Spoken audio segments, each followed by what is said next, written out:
So this is example of quadratic equation and ये जो करना है अपने को, ये करना है बाय कंप्लीटिंग स्क्वायर मेथड। ठीक है, तो सबसे पहला स्टेप मैंने बताया था कि make the coefficient of quadratic term 1। ठीक है, तो यहाँ पे पहले से 1 है एंड ये जानबूझ के मैंने थोड़ा सा एग्जाम्पल जो है कम लेंथ का लिया है, क्योंकि पहला जो डेरिवेशन है वो बहुत लंबा हुआ है। सो ये एग्जाम्पल मैंने थोड़ा सा छोटा लिया है। ठीक है, तो यहाँ पे देखो आप क्वाड्रेटिक टर्म का कोएफिशिएंट पहले से 1 दिया है, यानी वो स्टेप करने की जरूरत नहीं है। ठीक है, तो डायरेक्टली दूसरा स्टेप आपको करना है कि जो कांस्टेंट टर्म है उसको शिफ्ट करना है टुवर्ड्स द राइट साइड। तो अभी लिखना नहीं है, आपको डायरेक्टली करना है। तो क्या होगा कि x² + 8x = 48 एंड इसके बाद में थर्ड स्टेप है कि adding third term. So third term का फॉर्मूला आपको लिखना ही है, third term half into coefficient of x and इसका क्या होल स्क्वायर। ठीक है, ये फॉर्मूले में अगर मैं वैल्यू पुट करूं तो कोएफिशिएंट ऑफ x कितना है, 8 है यहाँ पे। ठीक है, तो पहले इनर ब्रैकेट सिंप्लीफाई करके बाद में ही स्क्वायर करना है। ठीक है, यहाँ पे 2 एंड 8 कैंसिल, 4 आएगा, 4 का स्क्वायर कितना बनेगा, 16। Okay, so adding 16 on both side.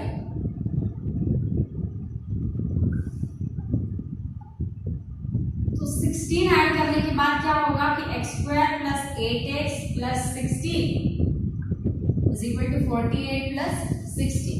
तो जैसे आप थर्ड टर्म ऐड करते हो, ये जो LHS रहता है इट गेट परफेक्ट स्क्वायर। ठीक है, तो परफेक्ट स्क्वायर फॉर्म में लिखना है, यानी x² में से आपको x लेना है, मिडिल टर्म का साइन लेना है, पॉजिटिव अगर है तो पॉजिटिव, नेगेटिव अगर है तो नेगेटिव। तो यहाँ पे पॉजिटिव है तो पॉजिटिव लिया। देन 16 यानी क्या है, ये है 4²। तो 16 आपको नहीं लेना है, आपको लेना है 4। ठीक है, यहाँ पे आएगा 4 एंड ये परफेक्ट स्क्वायर एक्सप्रेशन है, तो इसको देना है आपको x + 4 होल स्क्वायर। ठीक, इसके बाद में ये आप ऐड करो तो 8 + 6 यानी हो जाएगा ये 14 एंड 64 ये आएगा। ठीक है, इसके बाद में टेकिंग स्क्वायर रूट,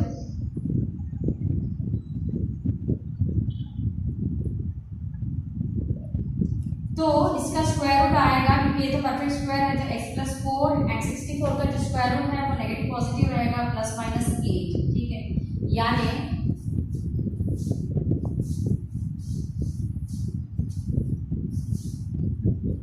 x के लिए जो इक्वेशन बनेगा वो बनेगा +−8 एंड -4। +4 है तो वो हो जाएगा -4। ठीक है, तो x = पहले +8 के साथ आपको कैलकुलेशन करना है, यानी +8 -4, और दूसरा जो कैलकुलेशन करना है वो -8 के लिए करना है। ठीक है, तो पहला जो वैल्यू बनेगा वो बनेगा x का 4 और जो दूसरा वैल्यू बनेगा वो बनेगा -12। ठीक है, तो ये डेरिवेशन के साथ जो है मैंने एक एग्जांपल भी लिया है, एग्जांपल जो है जानबूझ के इजी लिया है ताकि जो वीडियो है कम लेंथ का बने। सो ये पूरा कंप्लीट डेरिवेशन एंड उसके ऊपर जो है ये कंप्लीटिंग स्क्वायर का method.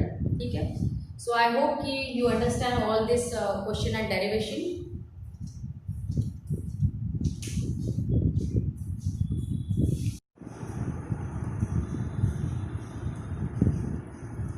So this is exercise 2.3.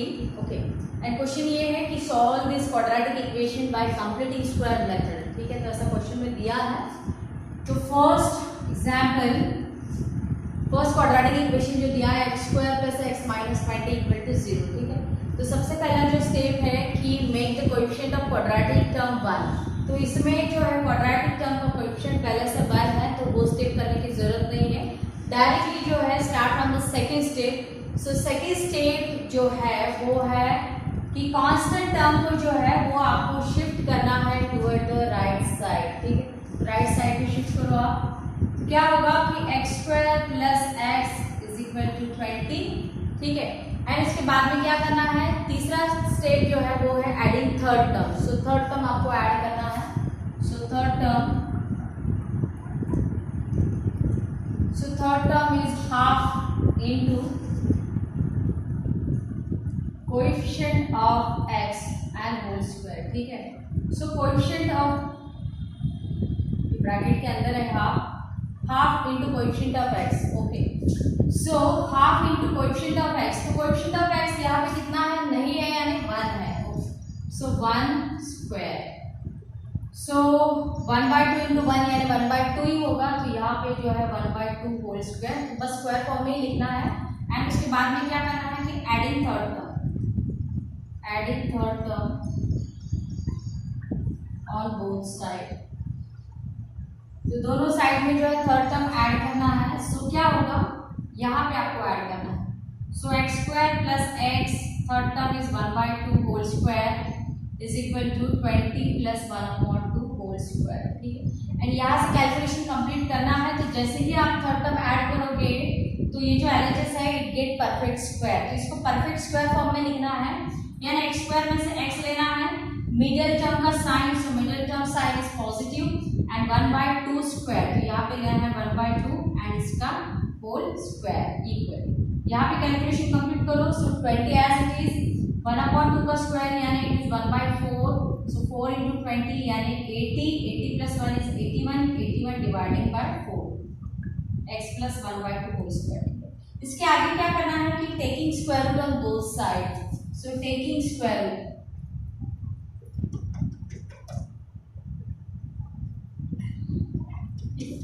so after taking square root x plus 1/2 whole square, so इसका स्क्वायर रूट होगा x plus 1/2 and 81/4 इसका square root plus minus 9/2।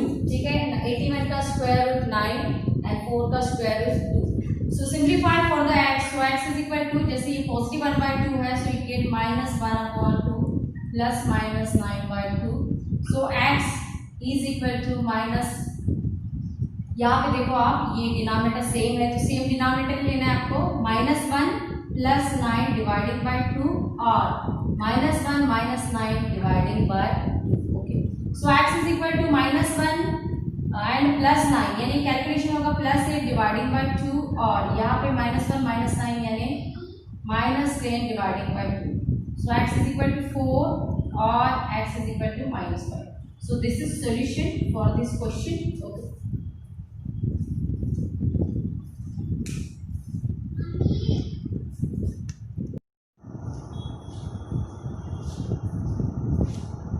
hello everyone, so today's our portion is a completing square method. Okay, now what is completing square method? तो ये जो अपना lesson चल रहा है it is quadratic equation and quadratic equation solve करने का जो है इससे पहले आपने मेथड पढ़ा है, वो पढ़ा है फैक्टराइजेशन मेथड। ओके, सो अगर मैं क्वाड्रेटिक इक्वेशन के बारे में अगर बोलूँ, सो क्वाड्रेटिक इक्वेशन का जो जनरल फॉर्म होता है वो होता है ax square plus bx plus c is equal to 0। So this is quadratic equation in the general form.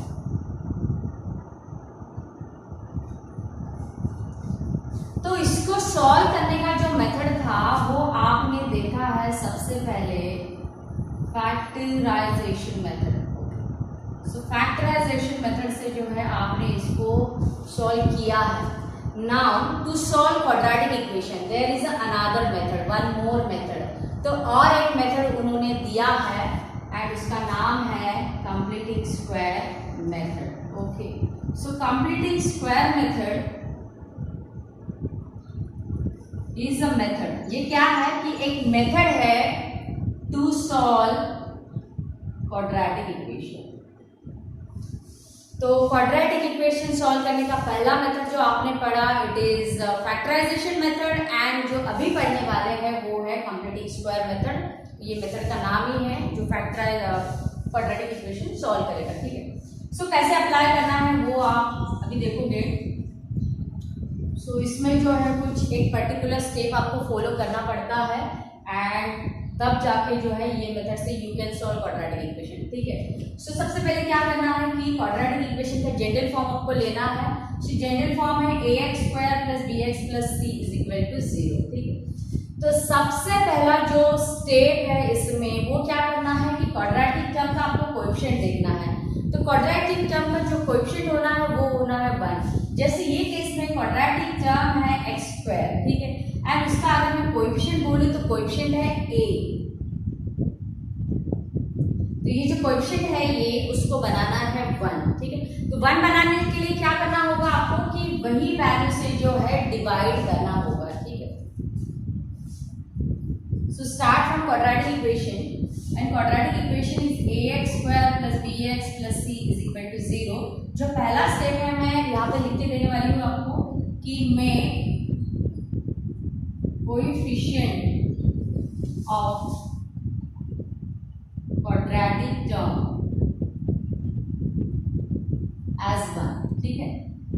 भी क्वाड्रेटिक टर्म है उसका कोएफिशिएंट आपको बनाना है 1 एंड 1 बनाने के लिए वही वैल्यू से आपको डिवाइड करना होगा, ठीक है। तो क्या करना होगा कि divide by a on both side, ठीक है। तो जब मैं इसको a से डिवाइड करूंगी, इसको भी a से डिवाइड करूंगी एंड इसको भी a से डिवाइड करूंगी एंड इसको भी a से डिवाइड करूंगी, ठीक है। तो ये बनेगा a डिवाइडिंग बाय a, यानी ये बन जाएगा x स्क्वायर, ये बनेगा b by a into x, ये बनेगा c by a and 0 upon any number, answer is always 0, ठीक है। तो ये आपका सबसे पहला वाला स्टेप हो गया कि जब भी आप कंप्लीटिंग स्क्वायर मेथड अप्लाई करोगे तो ये करना है आपको कि क्वाड्रेटिक टर्म का कोएफिशिएंट 1 बनाना है, अदरवाइज सीधे करते गए then you will be get wrong, okay. जो सेकंड स्टेप आपको करना है, सेकंड स्टेप ये करना है कि कांस्टेंट टर्म जो है उसको शिफ्ट करना है टुवर्ड द राइट साइड। तो इसके साथ वेरिएबल अटैच है तो it is not constant term, इसके साथ भी वेरिएबल अटैच है so it is not constant term. जो लास्ट वाला टर्म है it is a constant term, तो इसको शिफ्ट करना है टुवर्ड द राइट साइड, ठीक है। तो जो सेकंड स्टेप बनेगा वो बनेगा shifting constant term on right side, ठीक है। तो राइट साइड में आपको शिफ्ट करना है, यानी क्या होगा कि x square plus b by a x is equal to minus c by a। तो ये आपका सेकंड टर्म स्टेप हो गया। थर्ड स्टेप जो करना है it is very important step, ये पहले दो तो इजीली हो जाते हैं, ठीक है। जो थर्ड स्टेप है उसमें कुछ कैलकुलेशन आपको करना पड़ता है। तो थर्ड स्टेप में क्या करना पड़ता है कि आपको जो है थर्ड टर्म ऐड करना पड़ता है, okay. So adding third term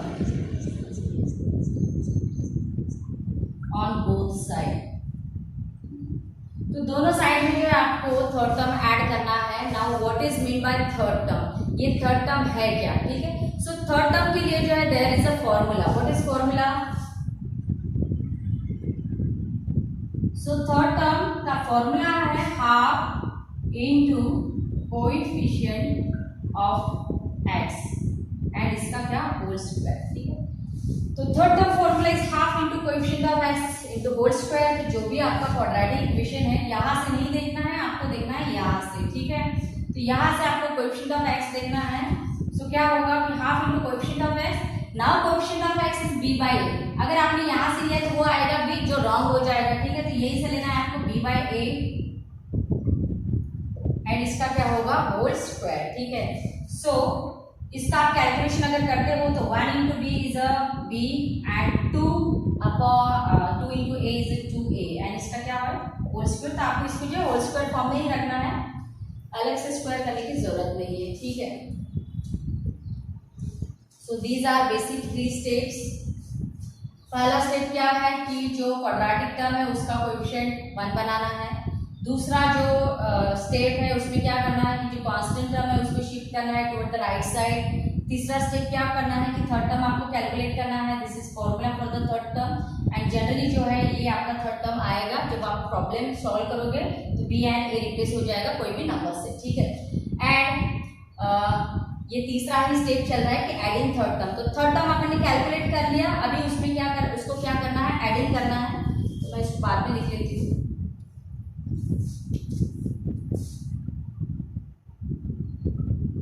adding third term on both side, ठीक है। तो थर्ड टर्म आप जैसे ही ऐड करोगे, दिस इज ऐसे नहीं कि यहाँ पे ऐड करो यहाँ पे ऐड करो, ये वाली स्टेप में ये वाली इक्वेशन में ही आपको ऐड करना है, ठीक है। So x square plus b by a x plus what is third term. So third term आपको मिला है b upon 2a whole square. तो यहाँ पे होगा b by 2a whole square is equal to right side जो है वो है माइनस c बाय a। तो यहाँ पे आएगा minus c by a plus जो थर्ड टर्म है वो है b by 2a whole square, यहाँ पे भी आएगा b upon 2a whole square, ठीक है। तो ये आपने ऐड कर लिया थर्ड टर्म, ठीक है। तो जैसे ही आप थर्ड टर्म ऐड करोगे तो this LHS gate perfect square, ठीक है। तो परफेक्ट स्क्वायर यानी कंप्लीट स्क्वायर ये बनेगा। इस कारण जो है ये मेथड का नाम भी उन्होंने दिया है कंप्लीटिंग स्क्वायर मेथड, ठीक है। तो कैसे ये स्क्वायर बनेगा, अभी आप देखो ये कौन सी फॉर्म में है, ये फॉर्म में है a square 2ab plus b square, ठीक है। यहाँ पे आपको 2 नहीं दिखाई दे रहा होगा, but this is standard identity a square plus 2ab plus b square, it is the identity for a plus b whole square, ठीक है। तो आप देखो यहाँ पे जैसे a स्क्वायर, यहाँ पे x स्क्वायर, यानी अगर मैं a का वैल्यू देखूं तो a का वैल्यू बनेगा x, ठीक है, एंड b का वैल्यू अगर देखूं b स्क्वायर, एंड यहाँ पे है b/2a होल स्क्वायर, ठीक है। तो b का जो वैल्यू बनेगा वो बनेगा b/2a, ठीक है। इसको जस्ट मैं आपको एक्सपांड करके बताती हूँ कि यही एक्सप्रेशन आता है कि नहीं आता है, ठीक है।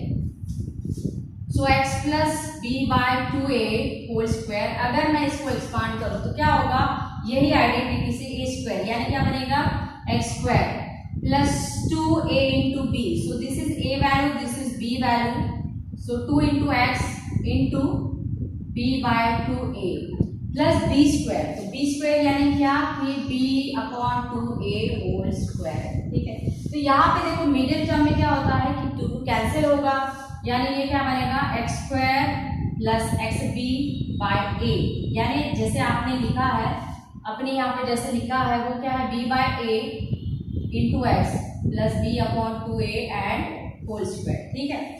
सो आप देखो ये एक्सपांड करने के बाद मुझे वही सेम 3 टर्म मिली जो पहले से यहाँ पे है, यानी ये जो फॉर्मूला है, ये जो एक्सप्रेशन है, it is a perfect square, and किसका परफेक्ट स्क्वायर है, वो है perfect square of x plus b/2a whole square का, ठीक है। सो ये जस्ट आपको समझने के लिए मैंने इतना लिखा था। सो क्या होगा कि ये फॉर्म में है a square plus 2ab plus b square, और मैं जो इसको लिखूंगी वो लिखूंगी a plus b whole square, perfect square form में, ठीक है। तो सीधे क्या कर देना है कि हर टाइम ये एक्सपेरिमेंट नहीं करना है, आपको देख के करके एक्सपांड करके देखने की जरूरत नहीं है, डायरेक्टली लिखना है। यहाँ से आपको पहले टर्म की वैल्यू लेना है, जो x आएगा, x स्क्वायर अगर है तो x, अगर बाई चांस यहाँ पे माइनस आ गया तो माइनस साइन लेना है, अगर सारे साइन प्लस है तो फिर प्लस यहाँ पे लेना है, ठीक है। तो ये होगा प्लस, दूसरा b/2a स्क्वायर है तो बस b/2a लेना है, एंड इसका क्या करना है होल स्क्वायर, क्यों, क्योंकि ये इसी का एक्सपांशन है, अभी मैंने पूरा आपको डिटेल में बताया, ठीक है। एंड इसका आपको कैलकुलेशन करना है, तो इसका कैलकुलेशन आप इसका स्क्वायर करो तो b का स्क्वायर बनेगा b स्क्वायर एंड 2a का स्क्वायर बनेगा 4a स्क्वायर, ठीक है। तो पहले मैंने पॉजिटिव टर्म लिखा एंड सेकंड जो मैं लिखूंगी वो लिखूंगी नेगेटिव टर्म, यानी c/a, ठीक है। सो यहाँ से क्या होगा ये कि x plus b/2a whole square is equal to, यहाँ पे क्या करना है आपको कि क्रॉस मल्टीप्लिकेशन करना है, या फिर दूसरा अगर आपको मेथड पता है एलसीएम मेथड तो वो भी चलेगा, मगर जो क्रॉस मल्टीप्लिकेशन है वो सबको पता है तो वो भी आप कर सकते हो, तो मैं दोनों तरीके से आपको बता देती हूँ, ठीक है। तो ये a इंटू बी स्क्वायर, तो ये बनेगा ab square minus c into 4a square, so c into 4a square dividing by 4a square into a, ठीक है। सो क्या होगा कि अगर आप न्यूमरेटर में देखते हो तो a यहाँ पे भी है, a यहाँ पे भी है, so this a get common, and a common लेने के बाद आएगा b स्क्वायर माइनस 4ac, क्योंकि a स्क्वायर था तो मैंने a कॉमन लिया, a अभी भी बचा है, c भी बचा है, okay, and 4a square into a, so this a get cancel, and जो फाइनल कैलकुलेशन मिलेगा वो मिलेगा b square 4ac dividing bye 4a square, ठीक है। तो ये कंप्लीट इसका सिंप्लीफिकेशन है जो लास्ट में इतना आएगा, या इसके ऑप्शन में आपको अगर कम स्टेप में करना है तो क्या करना है कि ये ग्रेटर डिनोमिनेटर है, ये स्मॉलर डिनोमिनेटर है, तो ग्रेटर वैल्यू को जो है स्मॉलर से डिवाइड करना है, ठीक है। तो अगर मैं 4a स्क्वायर को a से डिवाइड करूँ तो कितना रहेगा 4a रहेगा, ठीक है, यानी इसको मैं इससे कैंसिल करूँ तो यहाँ पे रहेगा 4a, ठीक है। तो ये जो 4a है ये सीधे क्रॉस मल्टीप्लाई कर देना है c के साथ, ये इसी का ऑप्शनल मेथड है अगर आपको करना है तो, वरना क्रॉस मल्टीप्लिकेशन इट्स ओके। तो क्या होगा कि b स्क्वायर माइनस, तो 4a स्क्वायर को मैंने a से डिवाइड किया, रहा 4a जो इसके साथ क्रॉस मल्टीप्लाई होगा, यानी ये आएगा 4ac dividing bye greater denominator, so greater denominator is 4a², ठीक है। तो आप देखो यहाँ पे मैंने 4 स्टेप किया, यहाँ पे मैंने बस 1 स्टेप किया, but I get same answer. यही आंसर यहाँ पे मुझे मिला है, ठीक है। सो कोई भी मेथड आप अप्लाई कर सकते हो।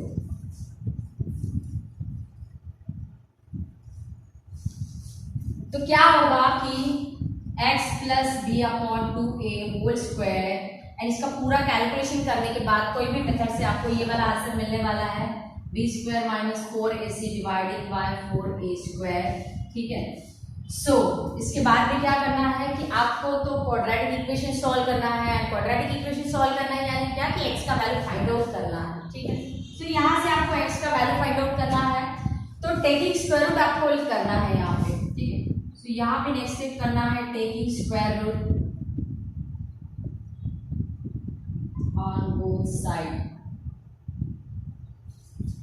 तो टेकिंग स्क्वायर रूट जब आप करोगे तो क्या होगा कि ये तो परफेक्ट स्क्वायर है, तो इसका तो स्क्वायर रूट निकल जाएगा, इसका निकल जाएगा स्क्वायर रूट x + b/2a, ठीक है। एंड यहाँ पे ये पूरी कांस्टेंट वैल्यू है क्योंकि यहाँ पे पूरे नंबर पुट किए जाएंगे, तो this expression is constant, okay. तो कोई भी नंबर का आप जब स्क्वायर रूट लेते हो, so there are 2 square root, positive and negative. तो यहाँ पे जो है प्लस माइनस यहाँ पे लगेगा, ठीक है। एंड ये जो पूरा न्यूमरेटर है it is not a perfect square. अगर सिर्फ b² होता तो इसका स्क्वायर रूट निकलता b, है ना। जैसे मैं अगर बोलूं कि 16 का स्क्वायर रूट निकलेगा 4, मगर b² - 4ac यहाँ पे अगर है सपोज 10 -10 कर दिया मैंने, तो इसका आंसर कितना रहेगा, ये रहेगा 6। तो 6 का स्क्वायर रूट नहीं निकलेगा, तो ऑब्वियसली रूट के अंदर जाएगा, ठीक है। तो यहाँ पे भी वैसे ही लॉजिक से आपको करना है कि b² - 4ac ये परफेक्ट स्क्वायर नहीं है, वरना रॉन्ग कैलकुलेशन कैसे करते हो आप कि b² का रूट b निकाल लिया, 4 का स्क्वायर रूट 2 निकाल दिया, कुछ भी कर लेते हो। सो दिस इज कम्प्लीटली रॉन्ग, ठीक है। तो समझ के करना है आपको। तो ये पूरा न्यूमरेटर जो है ये जाएगा रूट के अंदर, यानी ये बनेगा square root b² - 4ac। And यहाँ पे देखो आप सिंगल वैल्यू है, ये कोई एडिशन नहीं, कोई सब्ट्रैक्शन नहीं, तो 4 का स्क्वायर रूट निकलेगा 2, a² का स्क्वायर रूट निकलेगा 2a, ठीक है। तो ऐसे करके क्या होगा कि x के लिए अपने को सॉल्व करना है, तो x वैल्यू कितना बनेगा plus minus square root b² - 4ac dividing by 2a। ये वैल्यू पॉजिटिव है तो ये बन जाएगा नेगेटिव, तो ये बनेगा b-b/2a, ठीक है। एंड फाइनली जो आपको x का वैल्यू मिलेगा what is value of x, so x का जो वैल्यू मिलेगा वो मिलेगा plus minus square root b² - 4a dividing by, अभी देखो यहाँ पे दोनों जो डिनोमिनेटर फ्रैक्शन नंबर के डिनोमिनेटर सेम है, 2a यहाँ पे भी है, 2a यहाँ पे भी है, ठीक है। तो plus minus square root b² - 4a minus b dividing by 2a, okay. So this is expression for x। तो ये जो डेरिवेशन है ये स्टेट बोर्ड वाले को कभी भी एग्जाम में नहीं आता है, तो ये बस आपके कंसेप्ट क्लियर करने के लिए मैंने यहाँ पे बताया है। एंड इसी से एक फॉर्मूला भी बनता है कि x इज इक्वल टू, जैसे ये -b अगर मैं पहले लिख लूँ -b plus minus square root b² - 4 dividing by 2a, ठीक है। यहाँ पे एक वैल्यू छूट गया है, c छूट गया है, so please right c here, c आएगा यहाँ पे, ठीक है। तो इसके बाद में आपको क्वाड्रेटिक इक्वेशन सॉल्व करने का फॉर्मूला मेथड भी दिया है, तो इसमें यही फॉर्मूला यूज होता है जो इस तरीके से इसका प्रूफ आया है, ठीक है। तो ये डेरिवेशन एग्जाम में नहीं आता है, इसको प्रिपेयर करने की जरूरत नहीं है, बस आपको जो है समझ लेना है। एंड यही तरीके से जैसे मैंने डेरिवेशन लिखा है वही तरीके से जो है आपको प्रॉब्लम भी सॉल्व करना है, ठीक है। तो ये डेरिवेशन होने के बाद मैं जो है आपको एक प्रॉब्लम भी जो है इसका सॉल्व करके बताती हूँ किस तरीके से करना है, ताकि आपकी कंसेप्ट जो है और क्लियर हो सके। सो दिस इज सॉल्यूशन।